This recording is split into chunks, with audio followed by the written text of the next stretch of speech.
Bab 3, Rahasia Bersuci. Halaman 62.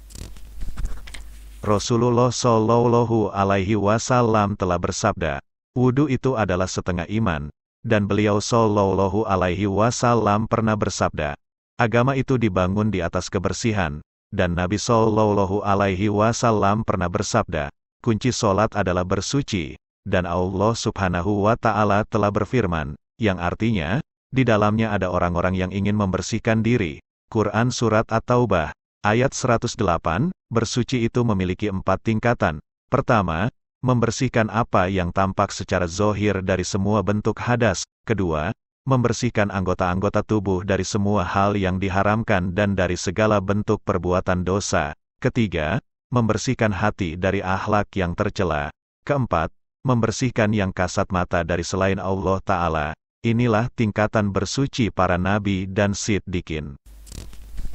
Mensucikan diri pada setiap tingkatannya merupakan bagian dari amalan, ibadah, yang akan dilakukan, dan pada setiap tingkatan dimaksud terdapat unsur penghapusan, tahalli, dan pengisian, tajali. Adapun penghapusan dimaksud berkaitan erat dengan amalan yang hendak dikerjakan, disebabkan yang sebagiannya lagi, penetapan keyakinan, sangat bergantung kepadanya. Sebagaimana Allah Ta'ala berfirman, yang artinya, katakanlah, Allah lah yang menurunkannya. Kemudian, sesudah engkau menyampaikan Al-Quran kepada mereka, biarkanlah mereka. Quran Surat Al-An'am, ayat 91, firman Allah, kemudian biarkanlah mereka, adalah pengosongan dari yang selain Allah Ta'ala.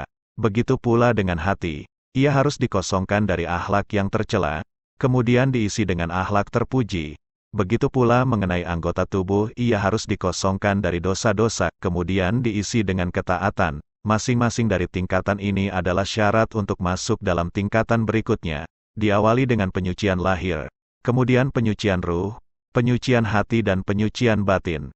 Janganlah kamu mempunyai dugaan bahwa yang dimaksud dengan bersuci adalah membersihkan lahiriah saja, karena kalau begitu terlewatkan tujuan yang sebenarnya dari bersuci. Dan janganlah kamu mengira bahwa tingkatan-tingkatan ini secara lahiriah dapat dijumpai dengan berangan-angan dan dapat diraih dengan mudahnya. Karena sesungguhnya sekiranya engkau mencurahkan sepanjang usiamu terhadapnya, maka barangkali kamu hanya dapat meraih sebagian tujuannya saja. Subbab, bersuci dari hadas. Yang dimaksudkan di sini adalah berwudu, mandi dan tayamun, yang didahului dengan beristinja atau membersihkan dubur, anus, maupun kubul, kemaluan, setelah buang hajat. Halaman 64. Di sini kami akan kemukakan mengenai tata caranya, adab-adabnya dan segala sesuatu yang disunahkan tentangnya. Kami mulai dengan istinjak, terlebih dahulu, dikarenakan hal ini yang menjadi sebab atas dilakukannya wudu. 1. Adab buang hajat. Hendaknya orang yang sedang buang hajat menjauh dari pandangan orang-orang di tempat terbuka dan menutupi dirinya dengan sesuatu yang ada. Janganlah menyingkap auratnya sebelum sampai di tempat jongkoknya. Hendaklah ia tidak menghadap kiblat dan tidak membelakanginya. Hendaknya ia tidak menghadap matahari dan bulan kecuali jika berada di dalam bangunan, dan berada di dalam bangunan juga dianjurkan. Janganlah kencing di air yang tenang, tidak mengalir, di bawah pohon yang berbuah dan di atas batu. Dan hendaknya menghindari tempat-tempat yang keras dan tiupan angin untuk menjaga agar tidak kecipratan najis. Dan hendaknya mendahulukan kaki kiri ketika memasuki kakus dan mendahulukan kaki kanan ketika keluar darinya. Dan janganlah ia membuang air kecil sambil berdiri dan jangan pula membuang air kecil di tempat mandi. Karena sesungguhnya Nabi Shallallahu Alaihi Wasallam pernah bersabda, sebagian besar was-was timbul darinya. Janganlah kalian buang air kecil di tempat-tempat yang biasa kalian gunakan untuk mandi, mencuci, kemudian kalian berwudu di sana, di tempat yang sama. Karena sesungguhnya, sebagian besar rasa was-was muncul, dari tempat-tempat seperti itu. Hindarkan dari membawa segala sesuatu yang bertuliskan nama Allah atau Rasul-Nya ke dalam tempat membuang hajat, dan jangan memasuki tempat-tempat tersebut dengan kepala terbuka atau tidak menggunakan tutup kepala. Halaman 65. Ketika hendak memasuki tempat-tempat untuk membuang hajat, maka bacalah doa berikut ini, dengan menyebut nama Allah. Aku berlindung kepada Allah dari gangguan setan laki-laki maupun setan perempuan, atau dari gangguan setan yang terkutuk. Dan setelah keluar dari tempat-tempat membuang hajat, hendaklah membaca doa berikut ini, segala puji bagi Allah yang telah menghilangkan dariku sesuatu yang bisa menyakitiku dan meninggalkan dalam diriku sesuatu yang bermanfaat bagiku. Hendaklah ia masuk keluar dengan menyebut Allah Ta'ala di luar tempat buang air dan menyiapkan batu-batu sebelum duduk, jongkok. Hendaknya tidak beristinja di tempat buang hajat, buang air besar. Hendaklah ia membersihkan anggota dari kencing dengan berdaham dan menggoyangkannya 3 kali serta mengurut pangkal zakarnya dengan 2 jari tangan kirinya. Jika ia merasa was-was, maka hendaklah ia memercikkan air di atas celananya. Di dalam sebuah hadis disebutkan bahwa Nabi melakukan hal tersebut, yakni mencipratkan air, dan beliau melarang beristinja dengan memakai kotoran hewan yang telah mengering atau tulang, dan hendaknya seseorang beristinja dengan memakai 3 buah batu, dan disunahkan hendaknya ketika seseorang beristinja menggabungkan air dan batu, dan cara menggunakan batu ialah hendaknya meletakkannya pada bagian belakangnya kemudian menggosokkannya ke arah bagian depan. Halaman 66. Jika mampu memutarkannya, maka lebih utama, tetapi prinsip membersihkan merupakan suatu keharusan, dan hal yang dianjurkan adalah memakai bilangan atau hitungan ganjil. Bab tata cara berwudu. Setelah selesai membuang hajat besar dan membersihkannya, Rasulullah senantiasa terlihat berwudu, dan beliau pernah bersabda, tidaklah akan memelihara kesuciannya, kecuali orang muslim. Sebelum wudu, sebaiknya diawali dengan bersiwak, menggosok gigi, terlebih dahulu. Sebagaimana Rasulullah pernah bersabda, solat yang didirikan setelah bersiwak lebih baik, nilainya 75 kali lipat daripada solat yang dilakukan tanpa diawali dengan bersiwak. Selanjutnya ialah, berhenti, duduk untuk melaksanakan wudhu seraya membaca basmalah. Karena Rasulullah pernah bersabda, belum sempurna wudhu seseorang yang tidak menyebutkan nama Allah Ta'ala pada pelaksanaannya. Setelah itu, disunahkan membaca doa berikut ini, halaman 67.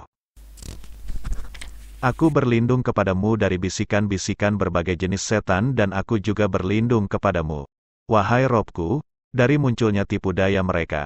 Sebelum memasukkan tangan ke dalam bejana yang berisi air, untuk berwudu, kita disunahkan untuk mencucinya sebanyak 3 kali di luar bejana, yakni dengan cara menuangkannya, seraya berdoa, Ya Allah, sesungguhnya aku memohon kepadamu akan keberuntungan dan keberkahan, serta aku berlindung kepadamu dari kesialan dan kebinasaan.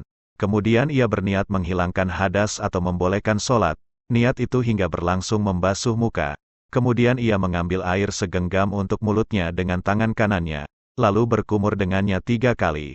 Hendaknya ia berkumur dengan sangat dan menghirupnya, kecuali bila sedang berpuasa, maka hendaknya ia melakukan dengan perlahan, seraya mengucapkan, Ya Allah, tolonglah aku agar selalu membawa kitab-Mu dan banyak berzikir kepadamu. Kemudian menciduk air 1 kali dan memasukkan ke hidung sebanyak 3 kali dan menyemburkannya seraya mengucapkan di waktu memasukkan air. Halaman 68. Ya Allah, aku berlindung denganmu dari bau api neraka dan tempat tinggal yang buruk. Selanjutnya, mengambil air untuk membasuh wajah, membasuhnya dengan cara memanjang, dimulai dari permukaan dahi hingga ujung dagu, juga melebar, dari dagu ke dagu pada sisi yang berlawanan. Tidak wajib hukumnya membasuh kedua ujung kepala, karena keduanya sudah termasuk bagian dari kepala. Diwajibkan untuk meresapkan air pada tempat tumbuhnya 4 jenis rambut, yakni sepanjang jambang dan alis, juga kumis serta kedua pasang bulu mata. Juga wajib hukumnya menembuskan air pada seluruh bagian depan dari wajah jika memiliki jenggot yang tipis, bukan lebat, sedangkan rambut yang berada di atas jenggot, di bawah bibir, baik tipis maupun lebat, hukumnya sama saja. Kemudian air dituangkan di atas jenggot yang terurai dan jari jemari dimasukkan ke dalamnya dengan menyela-nyelanya, hingga benar-benar merata terkena basuhan air, seraya membaca doa berikut ini, Ya Allah, berilah aku bau surga sedang Engkau meridhoiku. Kemudian di waktu mengeluarkan air dari hidung ia mengucapkan, Ya Allah, putihkanlah wajahku dengan cahayamu pada hari ketika wajah-wajah para kekasihmu tampak putih. Dan jangan Engkau hitamkan wajahku dengan kegelapan-kegelapan dari sisi Engkau, pada hari ketika wajah-wajah para musuhmu tampak hitam. Halaman 69. Bab, dianjurkan memasukkan jari ke dalam sela-sela jenggot, kemudian ia mencuci kedua tangannya 3 kali hingga kedua siku dan menggerakkan cincin serta memanjangkan anggota yang terkena air, Diriwayatkan bahwa perhiasan, di hari kiamat, mencapai tempat wudhu. Ia memulai dengan tangan kanan seraya mengucapkan, "Ya Allah, berikanlah kitab kepadaku dengan tangan kananku dan periksalah amalku dengan pemeriksaan yang ringan." Ketika membasuh tangan kiri hendaknya mengucapkan, "Ya Allah, aku berlindung kepadamu agar tidak engkau berikan kitab kepadaku dengan tangan kiriku atau dari belakang punggungku." Kemudian hendaklah ia meratakan usapan pada bagian kepalanya yaitu dengan membasahi kedua tangannya dan menempelkan ujung-ujung jari kanannya dengan ujung-ujung kari kirinya. Lalu meletakkan keduanya pada bagian depan kepala. Selanjutnya mengusapkan keduanya ke arah tengkuk kemudian mengembalikannya ke arah depan lagi. Hal ini hendaklah dilakukan sebanyak 3 kali seraya membaca doa berikut. Halaman 70. Ya Allah, tolonglah aku dengan rahmat-Mu, dan turunkanlah kepadaku sebagian dari berkah-Mu dan naungilah aku di bawah naungan aras-Mu pada hari tiada naungan kecuali naungan-Mu. Kemudian mengusap bagian luar serta dalam telinga kiri dan kanan dengan menggunakan air yang baru, bukan sisa usapan kepala, yaitu, jari telunjuk digunakan untuk membersihkan bagian dalam lubang telinga dan sekitarnya, sambil menggerakkan ibu jari pada bagian belakang telinga, dari arah bawah ke atas, serta mengulanginya sebanyak 3 kali, seraya membaca doa berikut ini, "Ya Allah, jadikanlah aku termasuk orang-orang yang mendengar ucapan, lalu mengikuti yang terbaik darinya. Ya Allah, jadikanlah aku mendengarkan para penyeru jalan surga, bersama orang-orang yang sangat berbakti." Kemudian mengusap kuduk, tengkuk, berdasarkan sabda Rasulullah Shallallahu Alaihi Wasallam berikut ini. Mengusap kuduk itu dapat memberikan jaminan keamanan dari belenggu-belenggu di hari kiamat. Hal itu dilakukan bersamaan dengan membaca doa berikut ini. Halaman 71. Ya Allah, bebaskan tengkukku dari jilatan api neraka. Ya Allah, bebaskan tengkukku dari jilatan api neraka. Ya Allah, bebaskan tengkukku dari jilatan api neraka. Dan aku berlindung kepadamu dari rantai-rantai serta belenggu-belenggu yang mengikat. Selanjutnya ia membasuh kakinya yang kanan sebanyak 3 kali dan memasukkan jari kelingkingnya yang kiri dari bawah jari-jari kaki kanannya dan ia mulai dari jari kelingking kaki kanannya serta mengakhiri dengan jari kelingking kaki kirinya seraya mengucapkan, "Ya Allah, teguhkan kakiku di atas sirot, pada hari kaki-kaki tergelincir ke dalam neraka." Kemudian ia mengucapkan ketika membasuh telapak kaki kiri, "Ya Allah, aku berlindung kepadamu agar kakiku tidak tergelincir dari sirot, pada hari kaki-kaki kaum munafik tergelincir." Ia basuh kakinya hingga tengah betis. Apabila selesai hendaknya ia mengucapkan, halaman 72. Aku bersaksi bahwa tiada Tuhan selain Allah sendiri, tiada sekutu baginya, dan aku bersaksi bahwa Muhammad adalah hamba dan Rasul-Nya. Maha suci Engkau ya Allah, dan segala puji bagimu, tiada Tuhan selain Engkau. Aku berbuat buruk dan menganiaya diriku. Aku mohon ampun dan bertaubat kepadamu maka ampunilah aku dan terintalah taubatku, sesungguhnya Engkaulah yang maha penerima taubat lagi maha penyayang. Ya Allah, jadikanlah aku dari orang-orang yang bertaubat dan jadikan aku dari orang-orang yang suci serta jadikan aku daripada hamba-hambamu yang soleh. Jadikanlah aku orang yang penyabar dan banyak bersyukur. Jadikanlah aku orang yang sering menyebut namamu dan bertasbih kepadamu di waktu pagi dan sore. Barang siapa yang melakukan hal ini maka wudunya dikemas ke dalam lak lalu dinaikkan untuk dibawa arasy. Wudunya itu terus bertasbih dan menyucikan Allah dan dicatatkan pahalanya bagi orang yang bersangkutan sampai hari kiamat. Halaman 73. Ketika wudu, makruh melakukan basuhan lebih dari 3 kali. Demikian pula berlebihan dalam menggunakan air, dan limpahkan mengusap tangan pada bekas air wudu lalu mencipratkannya, dan makruh berbicara ketika sedang melakukan wudu.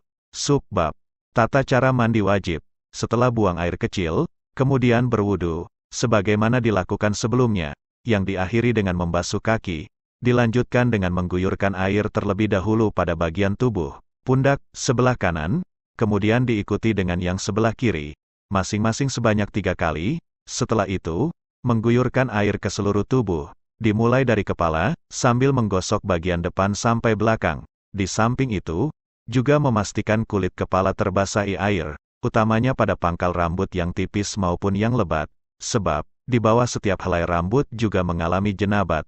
Wajib basuh, bagi wanita yang berambut panjang dan diikat, tidak diharuskan melepas ikatan rambutnya, kecuali, apabila ia meyakini bahwa air tidak menembus ke sela-sela rambutnya, tidak diperbolehkan menyentuh kemaluan, karena hal itu dapat membatalkan wudhu. Hendaknya ia membersihkan setiap lekukan tubuh dan tidak boleh lupa berniat di waktu memulai mandi. Yang wajib dalam berwudu adalah berniat ketika mencuci muka dan mencuci kedua tangan hingga kedua siku dan mengusap serta mencuci kedua kaki hingga kedua mata kaki. Sedangkan muwalat, berturut-turut sebelum anggota yang satu menjadi kering, tidaklah wajib di waktu mandi. Hal yang mewajibkan mandi ada 4, yaitu keluarnya air mani, bertemunya dua hitam, haid dan nifas. Adapun mandi selain karena faktor tersebut hukumnya sunnah seperti mandi untuk salat Jumat, sholat 2 hari raya, ihram dan wukuf di Arafah dan Musdalifah serta masuk ke Mekah, dan 3 kali mandi pada hari-hari tasyrik serta untuk melakukan tawaf wada menurut suatu pendapat, halaman 74. Dan orang kafir apabila masuk Islam, bukan mandi jinabah, dan orang gila manakala telah sadar, dan bagi orang yang telah memandikan jenazah, semuanya itu disunahkan. Maka pahamilah, niscaya engkau memperoleh keberuntungan. Subbab, tata cara tayamum.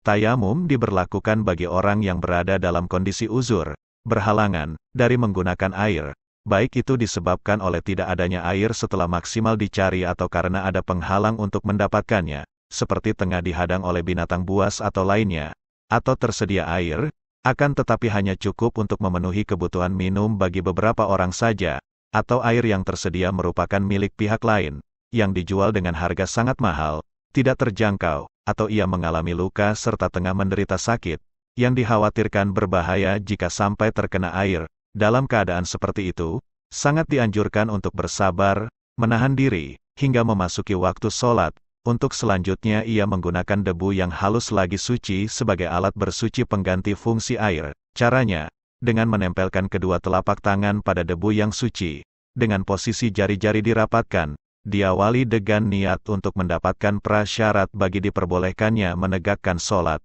lalu, mengusapkan tangan ke seluruh wajah 1 kali dan tidak perlu mencapai tempat-tempat yang ditumbuhi rambut, karena, lebar wajah yang normal tidak melebihi lebar telapak tangan pemiliknya. Kemudian ia melepaskan cincinnya dan menepuk dengan tepukan kedua sambil merenggangkan jari-jarinya. Kemudian ia merapatkan punggung jari-jari tangan kanannya dengan bagian dalam jari-jari kirinya sehingga ujung jari satu sisi tidak melampaui ujung jari dari sisi lainnya. Halaman 75. Kemudian menjalankan tangan kirinya di atas punggung tangan kanannya hingga siku. Kemudian ia balikkan telapak tangan kirinya di atas bagian dalam dari tangan kanannya dan menjalankannya hingga pergelangan tangan dan menjalankan bagian dalam ibu jari yang kiri di atas punggung ibu jari kanan. Lalu ia lakukan seperti itu pula dengan tangan kirinya. Kemudian hendaknya ia mengusap kedua telapak tangannya dan menyela-nyelai jari jemarinya, dan hal ini bertujuan untuk meyakinkan meratanya semua usapan dengan sekali pukulan. Dan tidak mengapa melakukan pemerataan usapan dengan 2 kali pukulan atau lebih, jika sulit melakukan pemerataan usapan hanya dengan sekali pukulan debu. Dan baginya hanya diperbolehkan melakukan salat fardu sekali dengan sekali tayamum, serta berapa kali pun dari sholat sunnah menurut apa yang disukainya. Subbab, membersihkan segala bentuk kotoran. Sangat dianjurkan untuk sedapat mungkin membersihkan segala bentuk kotoran yang terdapat pada kepala, seperti rongga telinga dan hidung. Begitu pula dengan kotoran yang berada di ujung maupun bagian dalam kuku. Makruh hukumnya menunda-nunda memotong kuku, mencabut rambut di ketiak dan mencukur rambut kemaluan lebih dari 40 hari. Orang yang hendak memasuki tempat mandi disyaratkan menjaga auratnya dan bersikap waspada. Jangan sampai terlihat oleh orang lain, kemudian berniat untuk bersuci seperti ketika hendak melakukan sholat, dan ketika hendak masuk atau keluar dari tempat mandi, disunahkan membaca doa seperti yang dibaca pada saat akan masuk maupun setelah keluar dari tempat membuang hajat. Jika hendak memotong kuku, ia mulai dengan jari kelingking tangan kanannya dan menyudahinya dengan ibu jari tangan kanannya. halaman 76. Di tangan kirinya ia mulai dengan jari kelingking hingga ibu jari. Patutlah ia memakai celak sebanyak bilangan ganjil. Diriwayatkan bahwa Nabi memakai celak di mata kanannya sebanyak 3 kali dan di mata kirinya 2 kali supaya jumlahnya ganjil. Tidaklah pantas bila perbuatanmu tidak dilakukan menurut tertibnya, tetapi semaunya sendiri. Itulah perbedaan antara binatang dan manusia. Binatang bergerak sesuai dengan kemauannya, sedangkan manusia sesuai dengan yang diperintahkan kepadanya. Menyunat anak sebaiknya ditangguhkan sampai anak berusia lebih dari 7 hari sejak kelahirannya, untuk membedakannya dengan orang-orang Yahudi.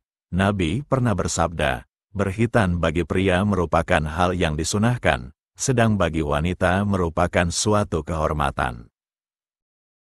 An-Nahai mengatakan bahwa ia merasa heran terhadap lelaki berakal yang mempunyai jenggot panjang. Namun dia tidak mengurus jenggotnya dengan membelahnya menjadi 2 bagian. Padahal sesungguhnya pertengahan dalam segala sesuatu itu adalah baik. Dan dimakruhkan menyemir jenggot dengan warna hitam, atau memulasnya dengan memakai kibrit agar menjadi putih. Dan makruh hukumnya mewarnai jenggot menggunakan warna hitam, juga memutihkannya dengan belerang. Tidak diperkenankan pula mencabut uban, mengurangi atau menambahnya, juga membentuknya dengan maksud pamrih atau membiarkannya berantakan agar terkesan sebagai seorang yang zuhud. Ka'ab bin Mani al-Humairi pernah berkata, akan ada pada akhir zaman nanti orang-orang yang membentuk jenggot mereka seperti ekor merpati dan menjadikan bagian belakang sepatu mereka bersusun tinggi. Mereka itulah orang-orang yang tidak berakhlak.